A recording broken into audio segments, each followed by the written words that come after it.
야고보서 1장 5절부터 8절까지의 말씀입니다.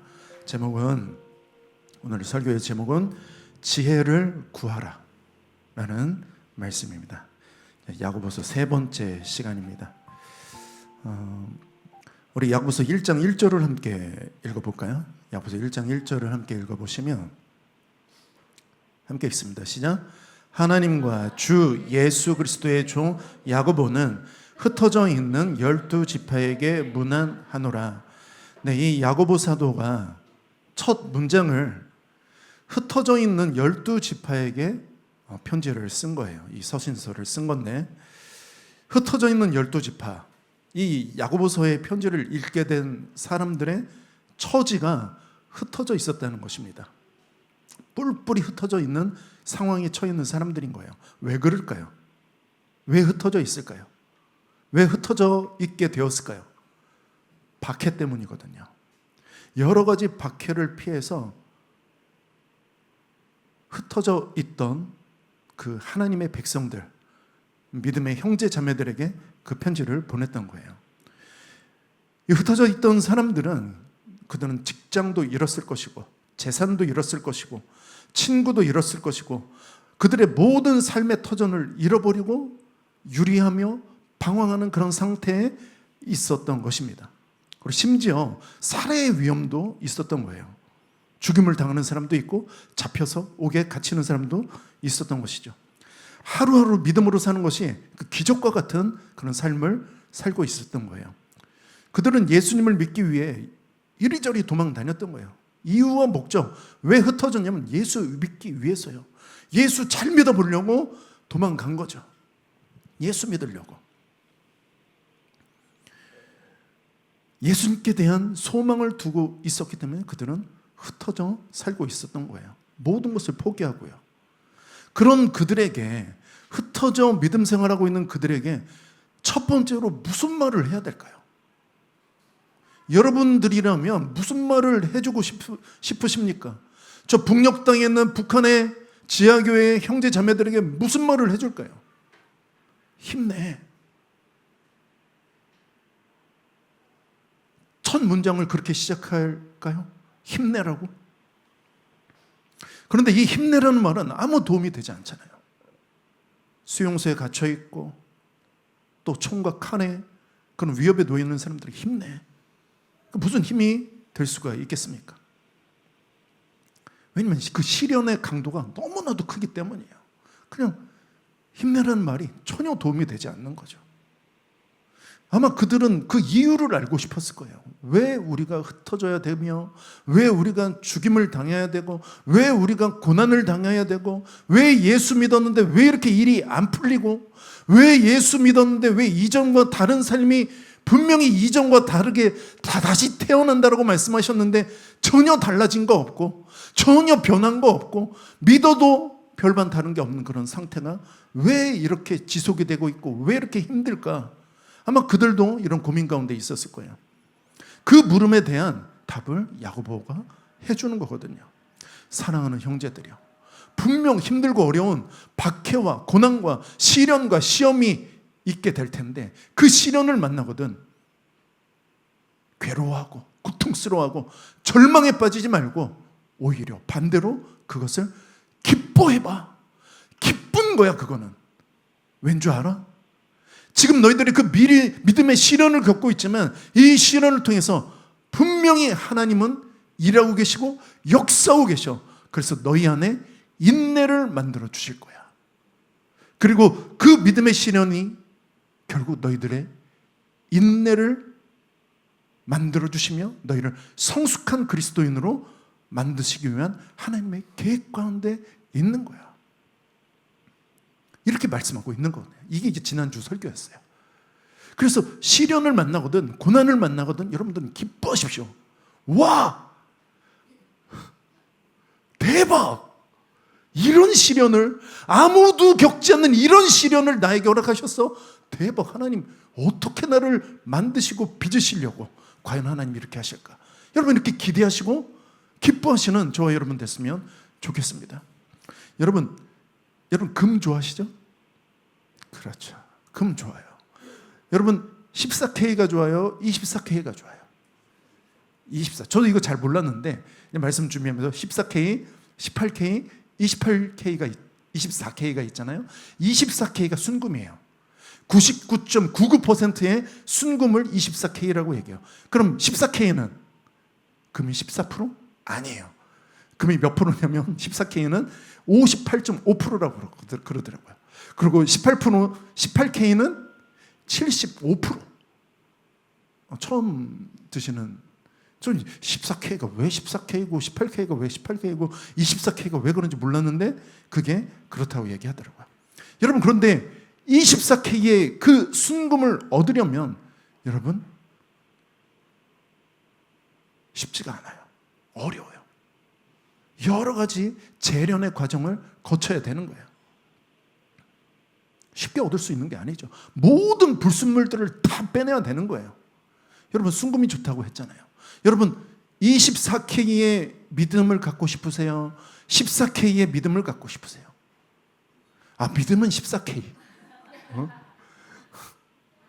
순금은 24K.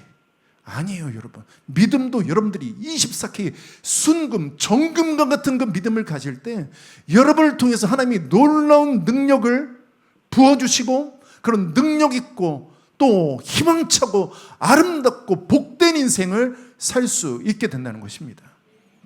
그래서 뭐가 필요한 거예요? 불순물을 뽑아내려고 하다 보니 태워야 돼요. 불을 가야 돼요. 불순물을 뽑아내려면 힘들고 어려운 일들이 닥치게 되는 거죠. 그래서 시련이 필요한 거예요. 여러분, 똑같은 시간이 우리에게 주어졌습니다. 어떤 사람은 시련을 만나도 어떤 사람은 감사함으로 인내로 그걸 견디고 이겨내는 사람이 있고, 또 어떤 사람은 불평과 불만, 원망으로 그렇게 아까운 시간을 보내는 사람이 있어요. 여러분, 불평하지 마십시오. 원망하지 마십시오. 여러분들이 24K 순금이 되는 시간입니다. 그 아까운 시간, 정말 하나님 앞에 온전히 쓰임받는 온전한 인내를 이루는, 그래서 온전히 성숙한 그런 그리스도인들로 변화되는 그런 시간이 되기를 간절히 소원합니다.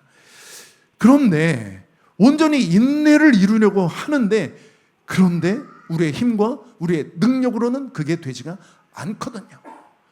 그래서 뭐가 필요하냐? 그걸 오늘 말씀드리는 거예요. 그게 야고보서 1장 5절에 함께 읽어보도록 하겠습니다. 야고보서 1장 5절 함께 읽습니다. 시작. 너희 중에 누구든지 지혜가 부족하거든 모르는 사람에게 후히 주시고 꾸짖지 아니하시는 하나님께 구하라, 그리하면 주시리라 라고. 네. 야고보서 1장 5절에 인내를 온전히 이루라, 4절에서 이렇게 얘기했죠. 인내를 온전히 이루라, 이는 너희로 온전하고 구비하여 조금도 부족함이 없게 하려 함이라 라고 이렇게 말씀하고, 바로 이어서 너희들 지혜를 구하라. 그러면 후히 주시고 꾸짖지 아니하시는 하나님께서 주시리라 라고 말씀하고 있어요. 여러분, 과연 인내와 지혜가 무슨 상관이 있습니까? 상관이 있다라는 얘기예요. 가장 중요한, 우리가 인내를 이루기 위해서 가장 중요한 것이 우리에겐 지혜라는 거예요. 그래서 지혜를 원하라는 거죠. 그럼 지혜가 뭔지를 알아야죠. 지혜로운 삶, 지혜로운 생활, 생활의 지혜, 뭐 이런 거 제가 이제 유튜브 인터넷에 찾아보니까 쌀에 벌레가 끼지 않게 하는 방법, 빨래를 하얗게 하는 방법, 생활의 지혜, 삶의 지혜 이런 게 있더라고요. 근데 그런 것도 지혜일 수 있지만 성경이 말하고 있는 지혜는 그거 좀 달라요. 뭐냐면요, 지혜는 헬라어로 소피아라고 그래요. 소피아라는 말 많이 들어보셨죠? 외국인들 중에 소피아라는 이름을 갖고 있는 사람 많아요. 그게 지혜라는 뜻이에요. 지혜는 이런 뜻을 담고 있어요. 뭐냐면 사람, 사물, 사건이나 상황을 깊게 이해하고 깨달아서 자신의 행동과 인식, 판단을 이해에 맞출 수 있는 그런 능력을 갖는 것. 어렵죠, 좀?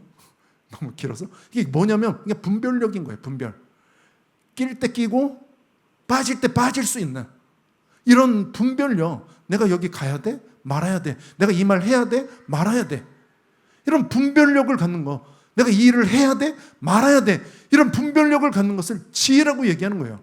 그래서 지혜를 다른 말로 또 통찰력이라고도 이야기해요. 여러분, 그래서 지혜라는 것은 너무나도 소중한 거죠. 지식이 많다고 지혜로운 건 아니거든요. 학벌이 좋다고 지혜로운 게 아니에요. 그냥 초등학교밖에 안 나왔어도 하나님이 주신 그 지혜를 소유하면 어떻게 저런 말씀을 하시지? 어떻게 저렇게 깊이 있는 말씀을 하시지? 그렇게 놀라게 돼요. 제가 언제 이런 지혜에 대해서 놀랐냐면 저는 저희 아버지를 보면서 놀라거든요. 저희 아버지는 아버지 말씀으로는 중학교까지 나오셨다고 하는데 초등학교만 나왔을 수도 있고 잘 몰라요. 아버지 말씀으로는 중졸이래요. 그런데 학교를 제대로 다니신 것 같지는 않은데, 그런데 저희 아버지 평생을 노동일을 하시고 뭐 공장에서 일하시고 그러셨어요. 용접 일을 하시고. 그래서 무식한 거죠. 세상적으로는 엄청나게 무식해요. 그런데 저희 아버지 입에서 나오는 말씀이 너무나도 지혜로운 거예요. 어떻게 저렇게 지혜로운 말씀을 하시지? 사람한테 그렇게 함부로 하면 안 돼. 사람 존중해 줘야 돼. 화난다고 화를 함부로 버럭 내면 안 돼. 버럭 내고 나면 하나님 앞에 나갈 수가 없어. 내 마음이 상해서 하나님 앞에 예배드릴 수가 없어. 그래서 함부로 화내면 안 되는 거야. 이걸 어디서 배웠겠어요? 하나님 앞에 예배드리며 기도하며 신앙생활 하다가 화를 내는 게, 이렇게 분노를 표출하는 게 안 되는 일이구나. 그래서 저희 아버지는 화를 내도 오래가지 않더라고요. 하루를 넘기잖아요. 바로 내 마음이 답답하고 괴로우니까 벌써 먼저 미안하다, 사과하고 먼저 마음을 푸시더라고요. 그걸 누구한테 배웠겠어요? 하나님이 주신 지혜로운 마음이라는 거죠. 그리고 지혜가 또 다른 두 번째 뜻이 있어요. 그게 뭐냐면, 더 중요할 수도 있는데 이 지혜는 예수 그리스도를 뜻해요. 지혜는 예수 그리스도인 거예요. 하나님인 거예요. 예수님을 믿을 때 그때 지혜가 부어지게 되죠. 진리의 영이신 성령께서 우리 안에 오실 때 우리가 지혜로운 생각과 지혜로운 말과 지혜로운 선택을 할 수 있게 되는 거예요. 아무리 아는 게 많다고 우리가 지혜로운 삶을 살 수 있는 게 아니라는 것이죠.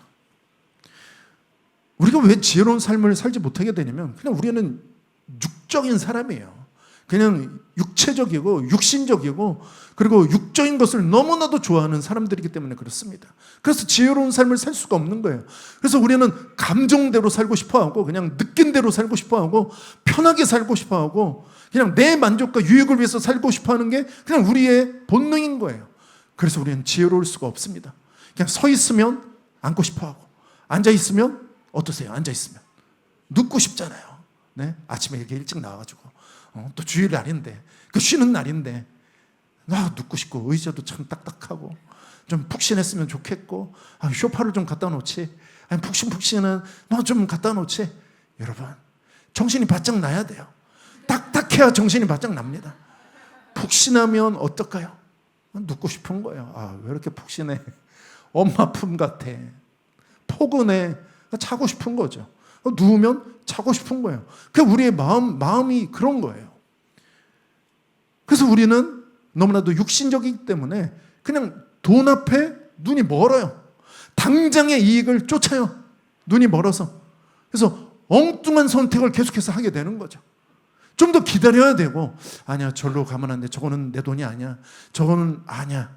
내가 가져서는 안 되는 거야. 좀 멀리 떨어져야 되고 좀 기다려야 되고 하나님 때를 기다려야 되는데 덥석 먹으려고 해요. 덥석 잡으려고 해요. 와, 대박. 아니에요. 여러분, 곰을 잡으려면 꿀을 발라야 돼요. 달콤하게. 달콤한 꿀을 갖다 줘야 되는 거죠. 그 꿀의 달콤함에 유혹이 돼서 따라가게 되는 거예요. 여러분, 사단이 우리를 유혹할 때 어떻게 유혹할까요? 교회 가지 마! 이렇게 유혹하나요? 더 달콤하고 더 부드럽고 더 즐겁고, 뭐 굳이 가. 격주로 가, 격주로. 괜찮잖아. 그렇게 우리를 유혹한다는 거죠. 부드럽고 달콤하게 쉬어. 너 피곤하잖아. 너 다리 아프잖아. 너 요즘 눈 침침하다며. 한 주 쉬면 그 다음 주엔 성경에 더 잘 보일 거야. 그럴까요? 아닙니다. 한 주 쉬면 하루 하나님의 양식을 먹는 걸 게을리하면 우리의 영은 그것만큼 죽게 되어 있어요. 여러분, 우리가 지혜가 없기 때문에 벌어지는 그런 분별력이 떨어지는 그런 일들, 떨어지는 그런 행동들, 그래서 우리에게 지혜가 필요한 거예요. 하나님의 지혜가 우리에게 필요한 거죠. 특별히 오늘 우리 야고보서 1장의 성경에서는 테스트와 템테이션을 구분할 줄 알아야 되는 거예요. 테스트는 뭐죠? 테스트는 하나님이 우리의 믿음을 시험해 보시는 거예요. 진짜 믿음이 있나? 너 믿음이 있니? 너 예수 믿는다고 하는데 진짜 믿음이 있는 거야?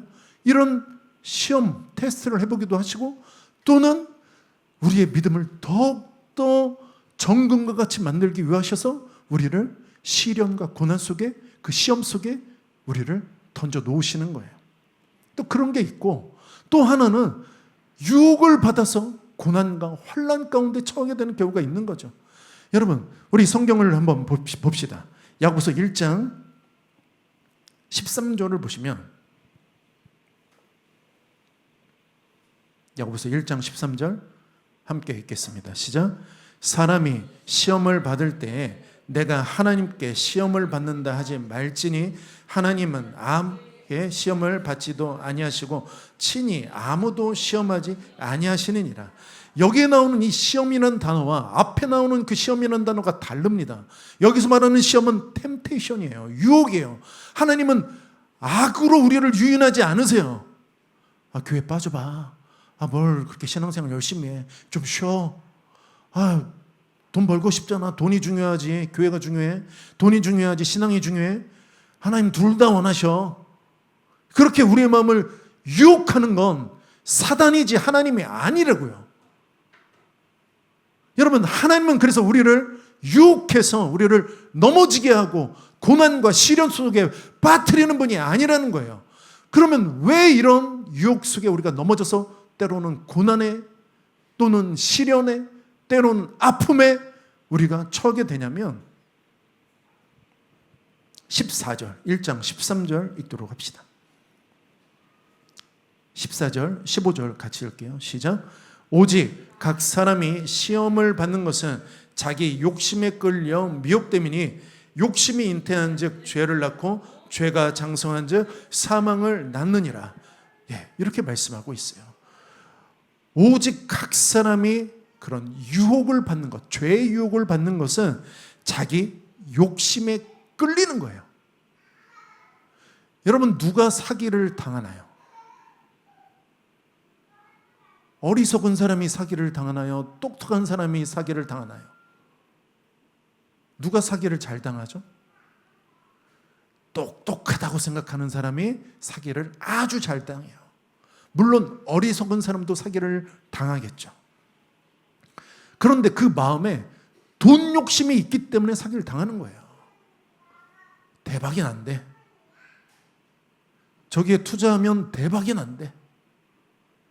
대박이 날지 쪽박을 찰지 어떻게 알겠습니까? 어떻게 그 사람 말을 듣고 투자를 할 수가 있겠어요? 나도 그 욕심에 이끌리는 거예요.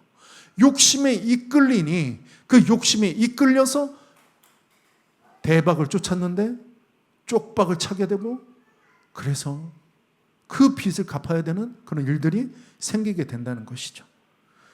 그래서 성경은 이렇게 얘기하는 거예요. 욕심이 잉태한 즉 죄를 낳고 죄가 장성한 즉 사망을 낳게 된다고 얘기하는 거죠. 그 시작이 뭐냐면 내 안에 있는 욕심이라는 거예요. 하나님은 우리를 시험하지 않으세요. 유혹하지 않으세요.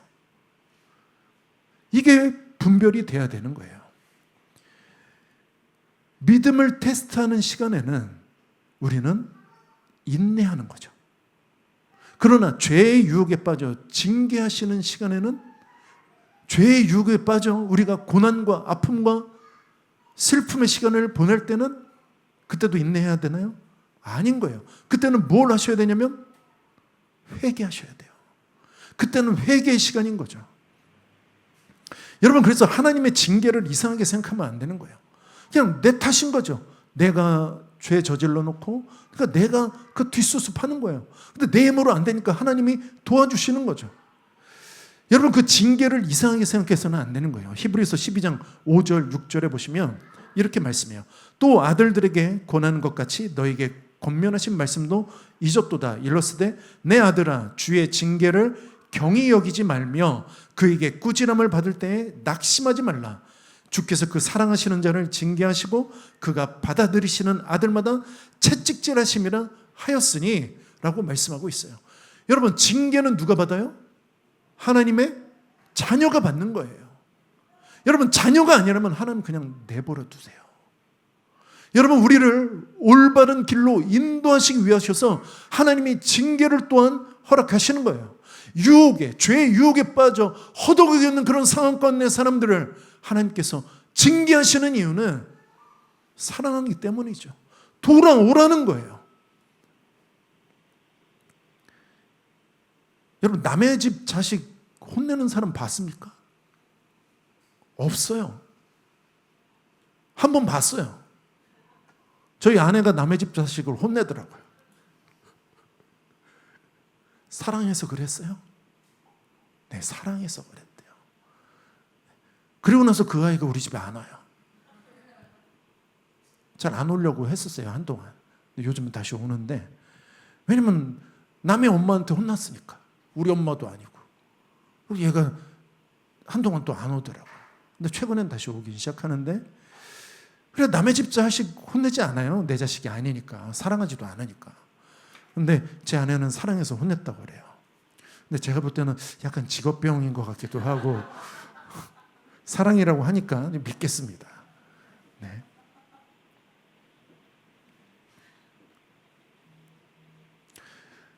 그래요. 그래서 우리는 테스트하는 시간에는 회개해야 하고, 또 템테이션, 유혹에 빠진 시간에는 우리가 회개해야 되는 거예요. 그럼 회개를 해야 되는지 아니면 인내를 해야 되는지, 그걸 어떻게 알 수 있겠습니까? 지혜가 필요한 거예요. 그래서 고난이라고 똑같은 고난이 아닌 거거든요. 인내해야 되나? 회개해야 되나? 이게 어디서 온 거지? 그걸 아는 분별력이 우리 안에 있어야 되는데, 그 분별을 무엇으로 하게 되냐면 지혜로 하게 되는 거예요. 그래서 지혜가 필요하다고 말씀하는 거죠. 여러분, 잠언 3장 13절부터 15절에 보시면 지혜를 얻는 자와 명철을 얻는 자는 복이 있다라고 말씀하고 있어요. 이는 지혜를 얻는 것이 은을 얻는 것보다 낫고 그 이익이 정금보다 나음이니라.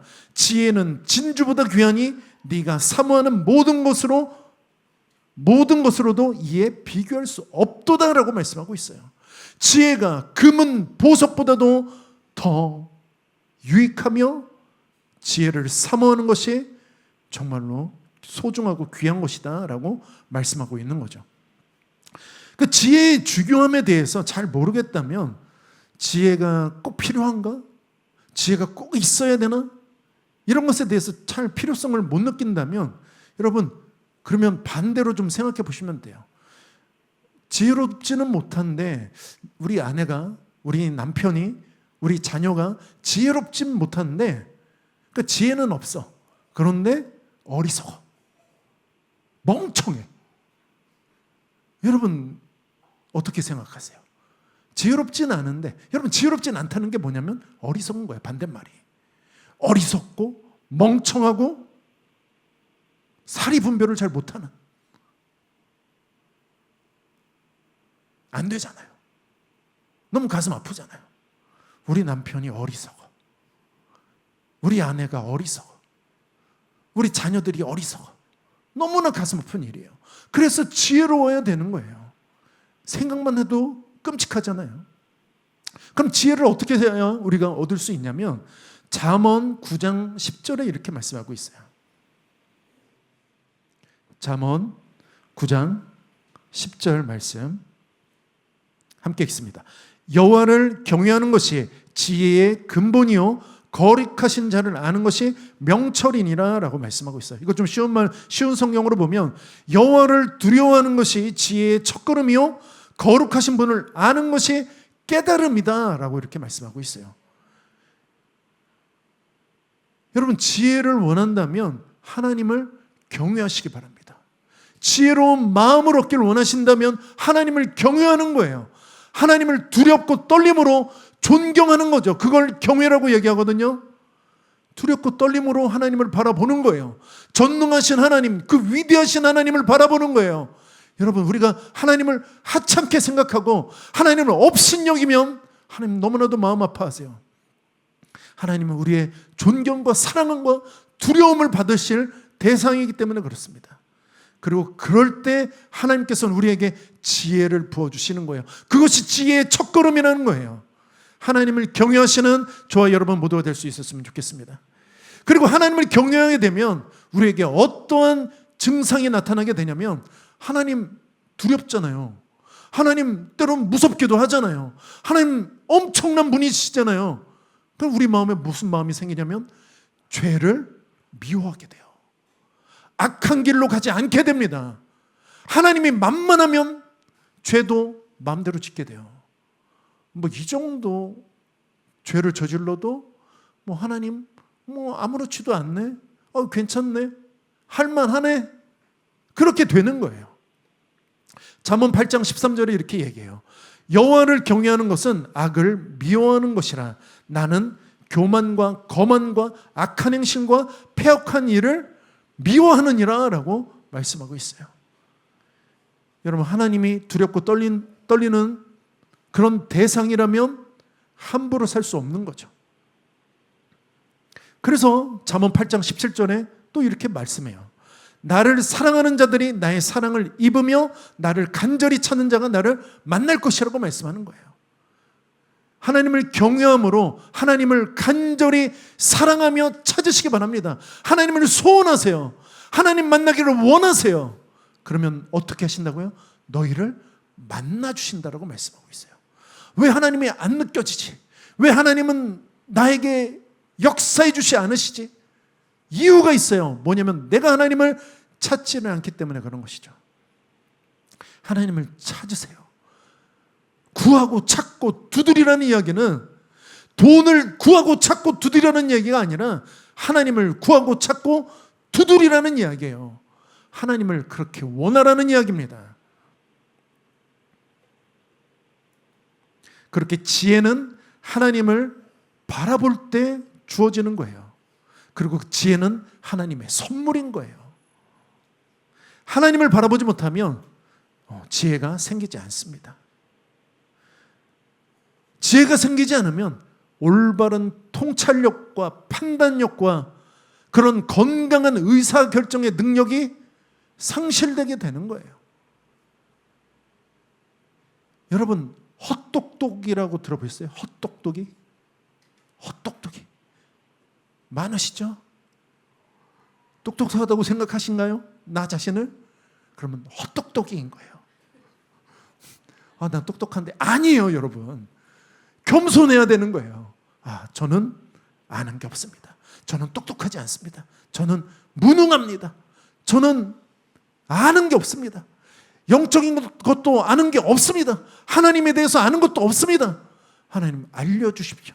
그렇게 겸손한 마음으로 나아갈 때 그렇게 하나님께서는 지혜를 부어주시는 거예요.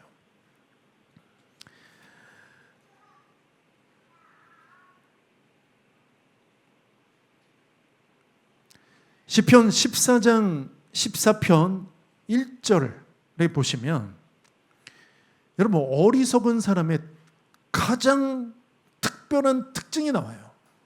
시편 14편 1절에 가장 어리석은 사람, 어떤 사람이 가장 어리석은 사람이냐면 어리석은 자는 그의 마음에 이르기를 하나님이 없다 하는도다, 이렇게 말한다고 이야기해요. 누가요? 어리석은 사람이요. 그 지혜롭지 않은 사람은 하나님이 없다라고 생각하죠. 반대로 지혜로운 사람은 하나님을 경외합니다. 어리석은 사람은 하나님이 없다고 말해요. 그 지혜에 있고 없음이 하나님 경외함에 달린 거예요. 그런데요, 여러분, 놀라운 사실이 있습니다. 오늘날 교회에도 어리석은 사람들이 많아요. 뭘까요, 그게?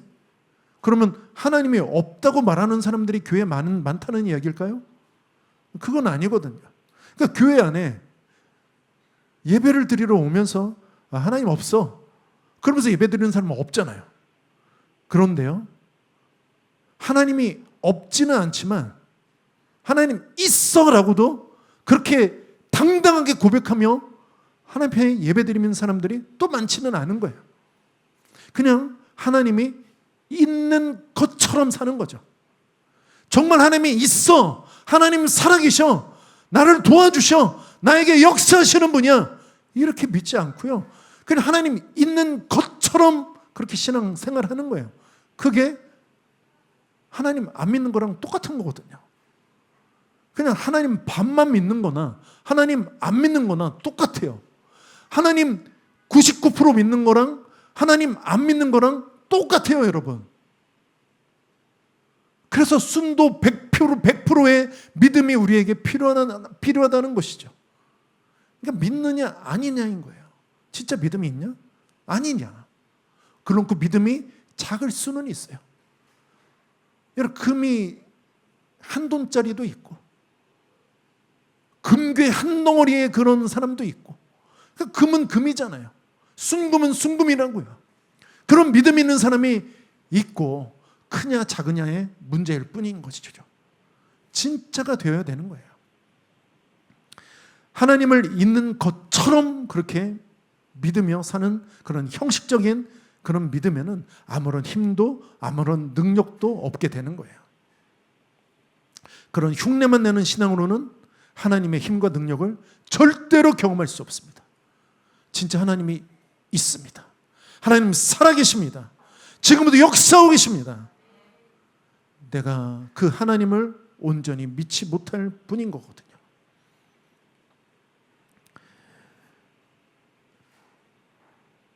그래서 야고보서 우리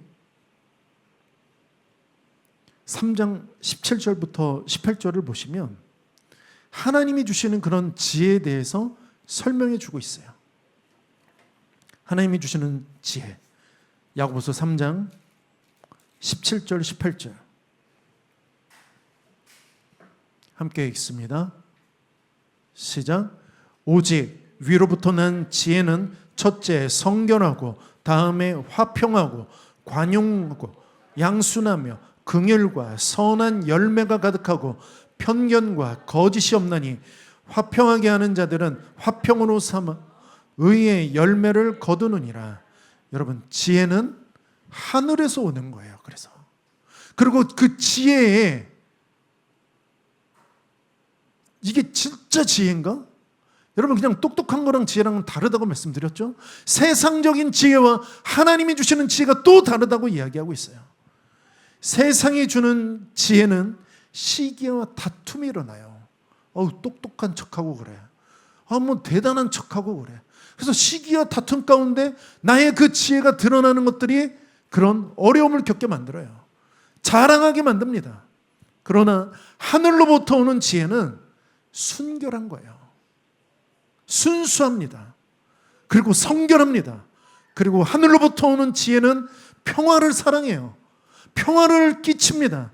그리고 하늘로부터 오는 지혜는 너그럽고 양순해요. 온유해요. 그리고 하늘로부터 오는 지혜는 자비와 또 선한 열매가 가득하게 되는 거예요. 그래서 내 자신이 지혜롭다고 생각하시는 분들은 내 안에서 이런 열매들이 맺혀지는지 여러분들이 한번 확인해 보시면 될 거예요. 이게 정말 지혜로워서 그런 건지 아니면 내 안에 욕심과 이기심과 시기와 질투로 그냥 하나님 주신 그런 머리 좋은 사람 있잖아요. 지혜로운 사람이 아니라 그냥 머리 좋은 거죠. 세상적인 지혜에 능통한 사람들이 있죠. 그냥 세상적인 지혜로 가득 찼을 뿐인 거죠. 하나님이 주시는 지혜는 이런 열매들을, 화평의 열매들을 맺게 하신다는 거예요. 그리고 또 지혜로운 사람들의 좀 특징들이 있어요. 지혜로운 사람들은 첫 번째는 자기 자신이 어떤 사람인지 알아요. 아, 나는 참 잘났구나. 아, 나는 참 잘생겼구나. 아, 나는 참 멋지구나. 이건 자기 자신을 제대로 하는 게 아니에요. 그거는 교만이에요. 자기 자신을 제대로 안다라는 것은 내가 얼마나 부족한 인격의 소유자인지, 내가 얼마나 죄인인지, 내가 얼마나 하나님 앞에 믿음 없는 행동으로 살아가고 있는지, 그게 나 자신을 제대로 파악하고 있다는 거죠. 그게 내 자신을 제대로 아는 거예요. 그게 나 자신을 제대로 아는 사람들이 지혜로운 사람이에요. 그리고 두 번째는 지혜로운 사람의 그 특징은 충동적으로 행동하지 않아요. 기다릴 줄 압니다. 하나님의 때를 기다리는 사람이에요. 그게 지혜로운 사람이에요. 믿음으로 기다립니다. 인내하며 기다립니다. 아무리 힘들어도 참고 인내합니다. 그리고 천천히 반응해요. 그게 지혜로운 사람이에요. 여러분, 은혜를 받으셨다면 은혜를 잘 받는 분 계시죠? 또 은혜를 잘 못 받는 분 계실 거예요. 은혜를 잘 받는 분들은 지혜롭게 행동하셔야 돼요. 은혜가 많이 부어져요. 그럼 여러분들이 주로 뭘 하죠? 하나님, 저를 써주세요. 하나님, 제가 하나님 쓸 생각이 없는데, 하나님 쓰고 싶은 생각이 전혀 없는데 저를 써주세요. 하나님, 저를 드립니다. 아니야, 날 뭘 드려? 괜찮아. 근데 자꾸 드린다고 하고, 자꾸 헌신한다고 하고, 자꾸 목사 된다고 하고, 자꾸 선교사 된다고 하고, 은혜 받을 때마다 그런 분들이 있더라고요. 충동적이서는 안 되는 거예요. 지혜롭게 좀 기다려봐요. 그 다음날 되면 마음이 바뀔 수도 있어요. 아, 선교사 된다고 괜히 말했는데. 그러니까 여러분 좀 기다릴 줄 알아야 돼요. 아, 이게 정말 내 그냥 육적인 감정 때문에 그냥 내뱉어버리는 말인 건지, 정말 하나님의 은혜가 충만해져서 정말로 하나님 부르시는 건지, 그런 충동적으로 행동하지 않는 그런 지혜가 필요하다는 거예요. 여러분, 그렇게 충동적으로 한번 서운하면 그냥 그게 평생 족쇄가 돼서 여러분 제대로 인생을 살 수 없게 돼요. 하나님은 괜찮다고 하는데 괜히 말을 해가지고 하나님 이거 해보겠습니다, 저거 해보겠습니다. 그래서는 안 되는 거죠. 그리고 세 번째, 지혜로운 사람의 특징은 실수를 통해서 배우게 되더라고요. 지혜로운 사람은 실수를 통해서 배워요. 실수, 죄와 실수를 통해서 배워요. 그 뭔 얘기죠? 다시는 그 실수와 죄를 반복하지 않는 그런 마음이 있다라는 거예요. 과거의 실수와 죄를 통해서 내가 얼마나 부족한 사람인지 깨닫고, 하나님, 다시는 그 실수와 죄를 반복하지 않겠습니다. 하나님 도와주십시오. 저에게 은혜를 주십시오. 저를 붙들어 주십시오. 그렇게 성숙한 사람으로 그렇게 나아가게 된다는 것이죠. 여러분, 지혜로운 사람은 이렇게 정말로 아름다운 열매를 맺어갈 수 있게 되는 거예요. 그런 아름다운 특징들이 나타나게 되는 거예요. 지혜, 여러분 받아야 되지 않겠습니까? 하나님 주시고자 하시는데 여러분 구해야 되지 않겠습니까? 그런 지혜로운 삶 여러분 인생 가운데 필요하지 않습니까? 저는 필요하거든요. 전 지혜롭게 살고 싶습니다. 지혜로운 삶, 지혜로운 아빠, 지혜로운 남편, 지혜로운 목사가 되고 싶습니다. 어리석은 아빠, 멍청한 아빠, 어리석은 남편, 어리석은 목사. 여러분도 싫잖아요. 우리 교회 목사님은 어리석어, 멍청한 목사님이야. 우리 담임 목사님은, 라이트하우스 인천의 목사님은 멍청해. 그래서 다니기 너무 편해.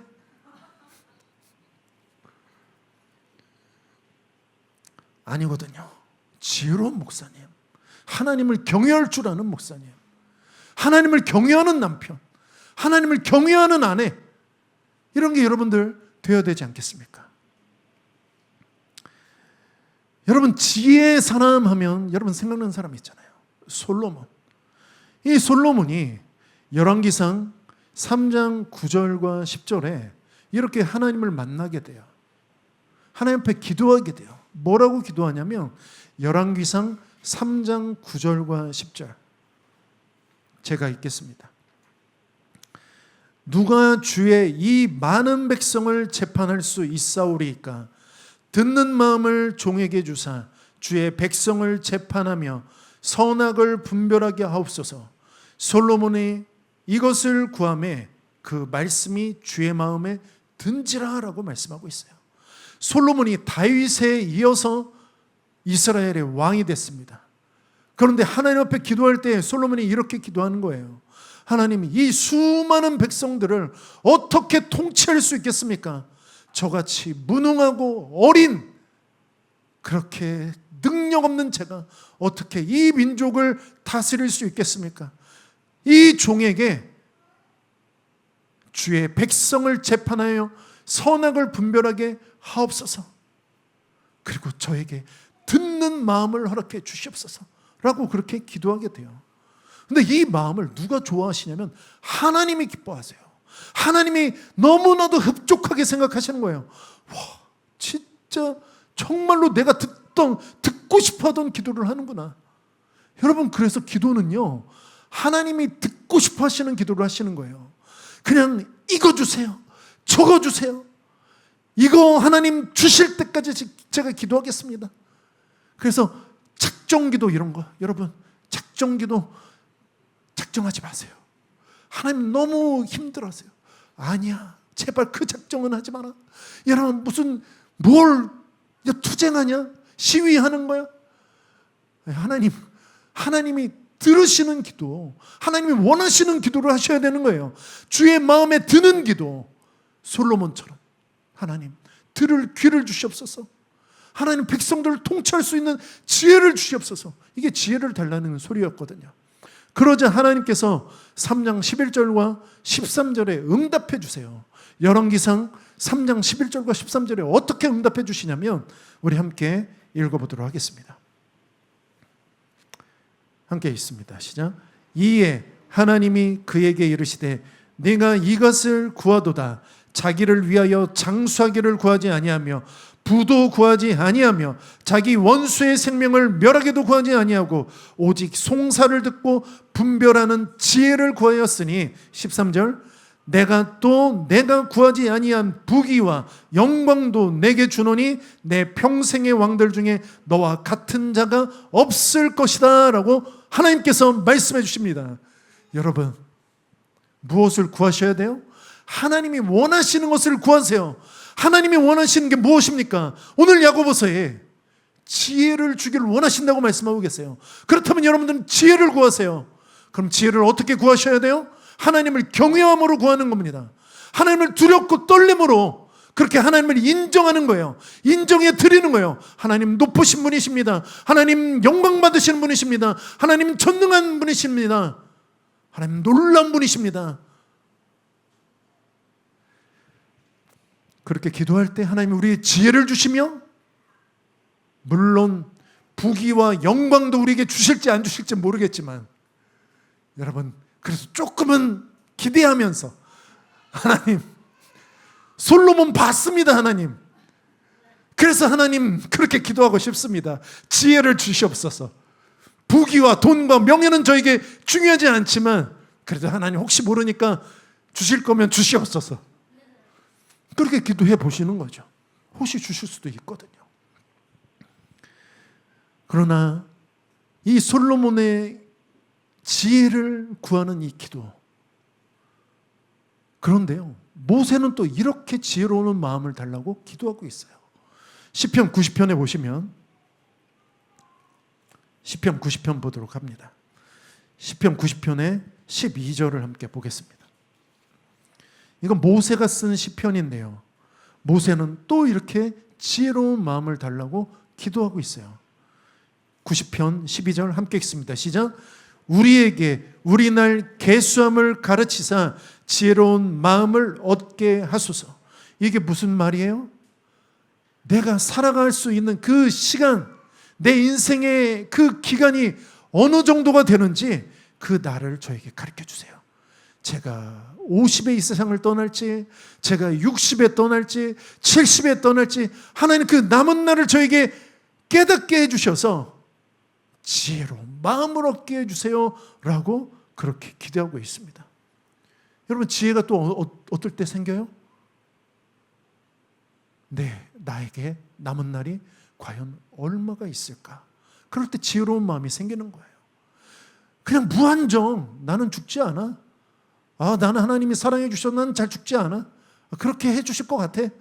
여러분, 그냥 그렇게 생각하지 마시고 하나님 언제 부르실지 저를 깨닫게 해주세요. 그래서 그 가는 날 동안 정말 하나님의 영광을 위해서 살다 가게 해주세요.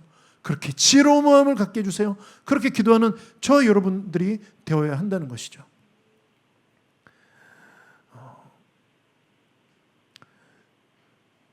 이것이 왜 중요하냐면 정말 소중한 것이 무엇인지 알게 되는 거예요. 하나님이 나를 언제 부르실지 그것을 안다면 정말로 소중한 것, 내 인생에 정말 가치 있는 것, 그것을 위해서 살 수 있게 되는 것이죠. 무가치하고 무의미한 일에 하나님도 관심 없고 그런 일에 정말로 시간을 허투루 쓰지 않게 된다는 거예요. 저도 이제 저희 아버지가 올해 79세, 내년이면 80이십니다. 그런데 얼마 전부터, 한두 달 전부터 저희 아버지가 조금 이상해지셨어요. 뭐가 이상해지셨냐면 제 여동생의 생일이 8월 17일인데 한 일주일 정도 지난 후에 아버지가 고기를 사오셨어요. 우리 딸 생일인데 고기 구워 먹어야지. 아버지, 구워 먹었잖아요. 그게 얼마 전의 일이었어요.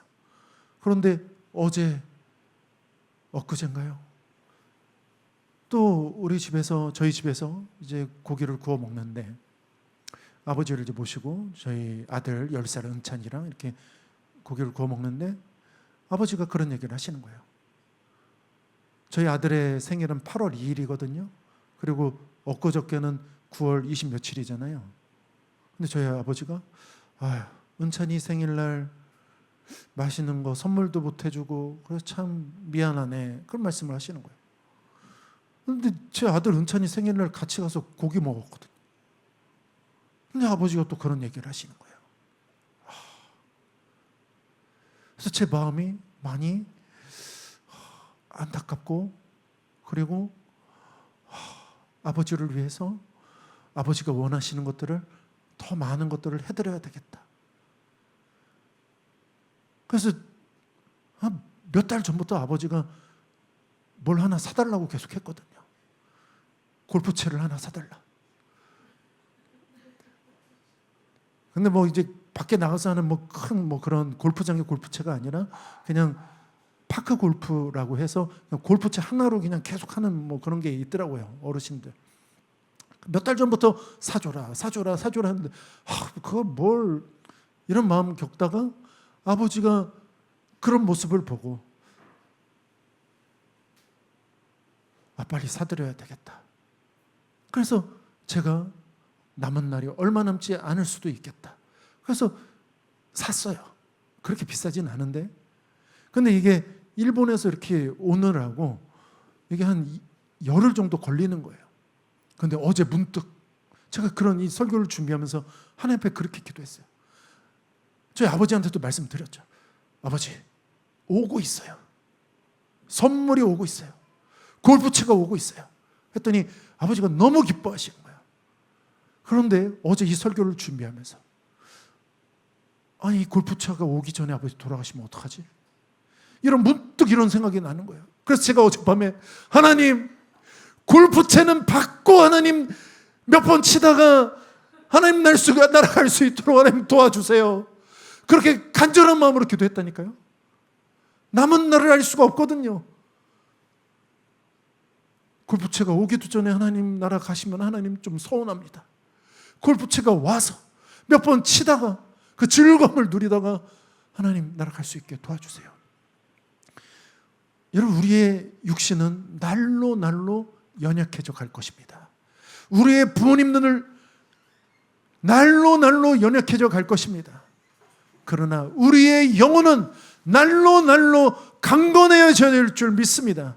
하나님의 은혜로, 하나님의 지혜로, 하나님의 영으로 날마다 더욱더 충만해져가는 저와 여러분 모두가 될 수 있었으면 좋겠습니다. 여러분, 때를 깨달아야 돼요. 우리에게 남은 날 계수할 수 있는 그런 지혜를 우리에게 주시옵소서. 그러면 내가 지혜로운 마음으로 지혜롭게 살 수 있을 것입니다 라고 고백했던 이 모세처럼 여러분, 여러분의 인생과 삶을 지혜롭게 살 수 있기를 간절히 소원합니다. 그리고 지혜를 달라고 기도하시길 바랍니다. 그런데 기도할 때 중요한 게 있습니다. 야고보 사도가 이렇게 얘기해요. 1장 6절, 7절, 8절 이렇게 이야기합니다. 야고보서 1장 6절, 7절, 8절 함께 읽도록 하겠습니다. 시작. 오직 믿음으로 구하고 조금도 의심하지 말라. 의심한 자는 마치 바람에 밀려 요동하는 바다 물결 같으니 이런 사람은 무엇이든지 주께 얻기를 생각하지 말라. 두 마음을 품어 모든 일에 정함이 없는 자로다. 여러분, 믿음으로 구하고 조금도 의심하지 마시기 바랍니다. 하나님은 주고 싶으세요. 하나님은 우리에게 지혜를 주고 싶으세요. 하나님은 우리에게 믿음을 주고 싶어 하세요. 하나님이 원하시는 기도를 하시면서 조금도 의심하지 마세요. 두 마음을 품지 마세요. 그러려면 믿음이 필요하거든요. 하나님이 우리에게 주시는 믿음이 필요합니다. 하나님이 살아계심을 경험해야 돼요. 그래야 믿음으로 기도하죠. 하나님 살아계십니다. 하나님 역사하고 계십니다. 그 하나님을 신실하게 믿으며 그렇게 하나님 앞에 두 마음 품지 말고 기도하시기 바랍니다. 그럼 하나님 주실 거예요. 하나님 그런 영적인 기도를 원하십니다. 하늘의 기도를 원하시는 거예요. 하나님 들어주실 것입니다. 사랑하는 여러분, 라이트하우스 인천에 오셔서 함께 예배 드리시는 우리 모든 성도들이 지혜로운 성도가 되셨으면 좋겠습니다. 정말 지혜를 소원하며 그 지혜를 얻는, 하나님을 경외해서 그 지혜를 얻는 그런 놀라운 하나님의 사람들이 되셨으면 좋겠습니다. 그래서 저도 어디 가서 자랑하고 싶어요. 우리 교회 성도님들은 정말 지혜로워. 놀라운 지혜가 임했어. 정말 지혜로워. 제가 그렇게 할 수 있도록 도와주세요. 여러분, 지혜를 원하세요.